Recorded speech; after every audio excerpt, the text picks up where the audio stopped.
मेरे वजह से कुछ लूट गया, मेरे वजह कुछ भी। मैं तो अनाथ हो गया। परेशान मत होइए, भरोसा रखिए। दरअसल ये घटना उत्तर प्रदेश के ज़िला बुलंदशहर की तहसील सिकंदराबाद का, जो सिकंदराबाद और गुलावटी रोड पर एक कॉलोनी पड़ती है, आशापुरी कॉलोनी है, यहाँ का ये हादसा है। एक तमन्ना नाम की एक लड़की डॉक्टर के पास जाती है क्योंकि वो लगभग 8.5 महीने की गर्भवती थी। डॉक्टर साहिबा टाइम देते हैं कि अभी लगभग 25 दिन के बाद आपको एक बच्चा होगा, तब तक अपना ख्याल रखना। लेकिन जब घर पहुंचती हैं तो घर आने के बाद पता चलता है कि अम्मी की तबीयत कई दिनों से ज़्यादा ख़राब है। और अम्मी की तबीयत ख़राब है इसलिए वो अपने शौहर से यानी कि हस्बैंड से कहती हैं कि 2-1 दिन की बात तो है, अम्मी से जाके मुलाकात करके आती हूँ। मुश्किल से मुश्किल 15 या 20 किलोमीटर का फासला था। तमन्ना अपनी अम्मी से मिलने के लिए उसके घर आ जाती हैं कि मायके, सिर्फ एक रात रुकने के लिए। साथ में अपनी बेटी को भी लेके आ जाती हैं और बेटी को लेके आती हैं। ये जो फ़िलहाल आप देख रहे हैं ये कुछ मलबा है और कुछ ऐसे खंडर जैसी हालात हो चुकी है। लेकिन अब से अगर हम 3 दिन पुरानी बात करें, यानी कि 21 अक्टूबर 2024 से पहले की बात करें, तो यहाँ ऐसा नहीं था, बल्कि एक अच्छा खासा मकान था और मकान के अंदर 20-25 लोग थे, पूरा परिवार था। एक झटके में पूरा का पूरा परिवार यूं ही उजड़ जाएगा, कभी किसी ने सोचा नहीं था। दरअसल बात है 21 अक्टूबर 2024 की रात लगभग 8 बजे के आसपास परिवार के कई लोग एक साथ बैठे हुए थे। इस घर के जो मुखिया हैं उनका नाम है रियाजुद्दीन उर्फ राजू, जिनकी उम्र लगभग 52 साल के आसपास है, और उनकी पत्नी जिनका नाम रुखसाना। रुखसाना कई दिनों से बीमार, उम्र लगभग 50 साल के आसपास। जब उम्र बढ़ती है तो कई बीमारियां साथ साथ चलने लगती हैं, जैसे लीवर की प्रॉब्लम, इस तरह की शुगर बढ़ना, इस तरह की दिक्कत थी। उनका इलाज चल रहा था और इलाज के दौरान ही कहा कि घर चले जाओ। घर आते हैं तो उन्हें सलाह दी जाती है कि जब सांस में दिक्कत आए तो एक सिलेंडर लेके चले जाना, और सिलेंडर जब जो ऑक्सीजन का सिलेंडर जो होता है उससे लगा लेना। ये एक ऐसा घर, यहाँ जो 2 आपको ऊपर नीचे के जो कमरे दिखाई दे रहे हैं, 2 कमरे हैं ये, और साथ ही थोड़ा सा आंगन था, उसके बराबर में रसोई और लैट्रिन बाथरूम, थोड़ा सा आंगन। और यहाँ जो ये ज़्यादा गड्ढा सा आपको दिखाई दे रहा है, यहाँ पर बैठक हुआ करती थी। बैठक के अंदर रुखसाना बैठी हुई थी और रुखसाना के साथ उनके हस्बैंड रियाजुद्दीन बैठे हुए थे, आस मोहम्मद उनके बेटे, सलमान उनके बेटे, बेटी तमन्ना और देवती परी, ये सब बैठे हुए थे। और अचानक ही उन्हें थोड़ी सांस लेने में दिक्कत होती है, और जब सांस लेने में दिक्कत हुई तो कहा कि मुझे थोड़ी तकलीफ़ होती है। तभी याद आता है सिलेंडर भी तो साथ लेके आए हैं ऑक्सीजन का। उस सिलेंडर के जो भी एक प्रोसेस होता है उसको प्रोसेस करते हैं, उसे खोलते हैं, मुंह पे ऑक्सीजन का जो मास्क होता है उसको लगाया जाता है, और अचानक ही उसमें रिसाव कुछ ज़्यादा तेज़ होने लगता है। रिसाव तेज़ होता है और वो सिलेंडर अपनी जगह पर नहीं रहता, वो इधर उधर भागने लगता है, एकदम रॉकेट की तरह। वो इतनी तेज़ भागता है, इतनी तेज़ कि वो अपने आप को रोकने की कोशिश कर रहा था। दीवारें बहुत हल्की थीं, जिस दीवार में लगता था वही दीवार का हिस्सा गिर जाया करता था। चारों तरफ की दीवारें गिर जाती हैं, ऊपर का जो लेंटर था नीचे आ जाता है और कई शख्स उसमें दब जाते हैं। उस वक्त घर के अंदर लगभग 25 लोग मौजूद थे, जिसमें लगभग 25 जनों की बात करें तो उसमें 15 या 16 बच्चे रहे होंगे, बाकी उनके बेटे। अगर हम उनके परिवार की बात करें तो इस घर के मुखिया का नाम रियाजुद्दीन, उनकी बेगम का नाम रुखसाना, उनके 5 बेटे होते हैं और 6वीं बेटी होती है। सबसे बड़ा बेटा सिराजुद्दीन, मोहम्मद शाहरुख, मोहम्मद आस मोहम्मद, इंतज़ार, सलमान, और बेटी तमन्ना, जो कि एक दिन के लिए अपनी माँ को देखने के लिए आई थी। अब इनकी भी सबकी शादियाँ हो चुकी हैं। सिराज की चांदनी से जिनके 6 बच्चे हैं, मोहम्मद शाहरुख जिनकी नसरीन से शादी होती है 3 बच्चे, आस मोहम्मद यास्मीन से शादी होती है 3 बच्चे, इंतज़ार अंजुम से शादी होती है 3 बच्चे, सलमान अभी कुंवारे थे, उनको कोई शादी नहीं होती, और तमन्ना, उनको एक बेटी और साथ एक बच्चा उनके पेट में था, जिसकी लगभग 8 महीने 20-25 दिन के आसपास उसकी या उससे कम की एज रही होगी। और उस बच्चे ने जब अपनी माँ के साथ यहाँ इस मलबे में दबा हुआ था, बताते हैं कि उस बच्चे ने जो पेट में पल रहा था, शायद माँ से कहा होगा कि माँ मेरा दम घुट रहा है, मुझे यहाँ से बाहर निकालने की कोशिश करो। लेकिन वो बच्चा क्या जाने, उसकी माँ का भी तो दम घुट रहा था। उस लेंटर के नीचे दबकर उसकी माँ भी मर जाती है, बच्चा भी मर जाता है। अब यहाँ से चीख पुकार मचती है, लोग शोर मचाते हैं कि यहाँ पर इस हादसा हो चुका है। रात के 8:04 पर यह हादसा होता है।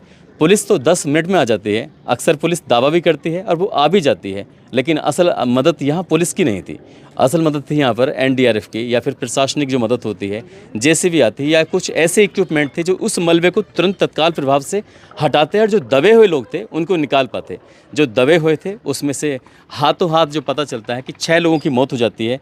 रियाजुद्दीन, उनकी पत्नी रुखसाना, बेटा आस मोहम्मद, बेटा सलमान और बेटी तमन्ना, और तमन्ना की एक बेटी होती है 1.5-2 साल के आसपास की, 3 साल के आसपास की, परी। अब इस परिवार का पूरी तरह से सब कुछ उजड़ चुका है। एक लड़का बचा है जिस लड़के का नाम इंतज़ार है। वो अपनी बेगम को भी खो चुके हैं और उनसे जानने की कोशिश करते हैं कि अब स्थिति क्या है परिवार की। आप देख सकते हैं कि इस भयावह मंज़र को देखने के लिए आसपास के लोग भी यहाँ आ रहे हैं। हालांकि इस घटना को 3 दिन से ज़्यादा का समय हो चुका है, लेकिन लोगों की उम्मीद है कि कहीं ना कहीं से कोई उम्मीद, कोई मदद आए और इस परिवार को कुछ और उम्मीद मिल सके। यहाँ अगर आप देखेंगे तो ये पुलिस भी यहाँ पर आई हुई है लॉ एंड और व्यवस्था को देखने के, ताकि कोई किस तरह की व्यवस्था ख़राब ना हो। ये इन बल्लियों को देखकर आप ये अंदाज़ा लगा सकते हैं कि ये बल्लियों का काम था। सिर्फ ये घर घर जाते थे, लोगों के नए आशियाने बनाया करते थे। एक काम होता है लेंटर डलवाने का, तो लेंटर डलवाने का काम करते थे। दूसरों के घर बनाते बनाते आज ये खुद से बेघर हो चुके हैं।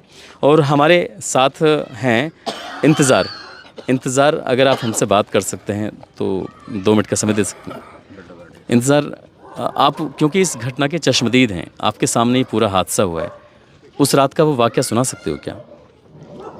बहुत गंभीर, जो भी आपको लग रहा है, जो भी जैसे भी आप बता सकते हैं। बता, क्या बताऊँ, सारा बता, कैसे क्या हुआ, कैसे फटा, मसलन क्या हुआ, सब बात बता। भैया भी घर में ही है, मैं यहीं पे खड़ा है बाहर है। मुझसे पापा ने नहीं की थी बेटा गाड़ी में लगा दे, तो आप अंदर को चले गए।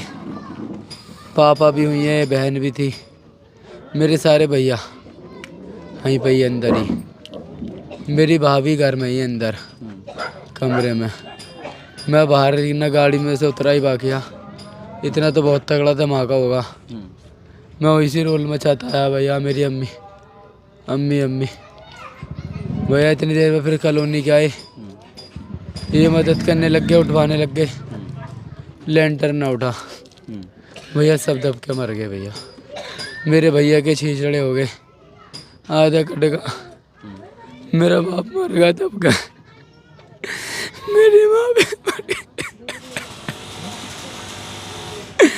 मेरे छोटे भैया मर गए।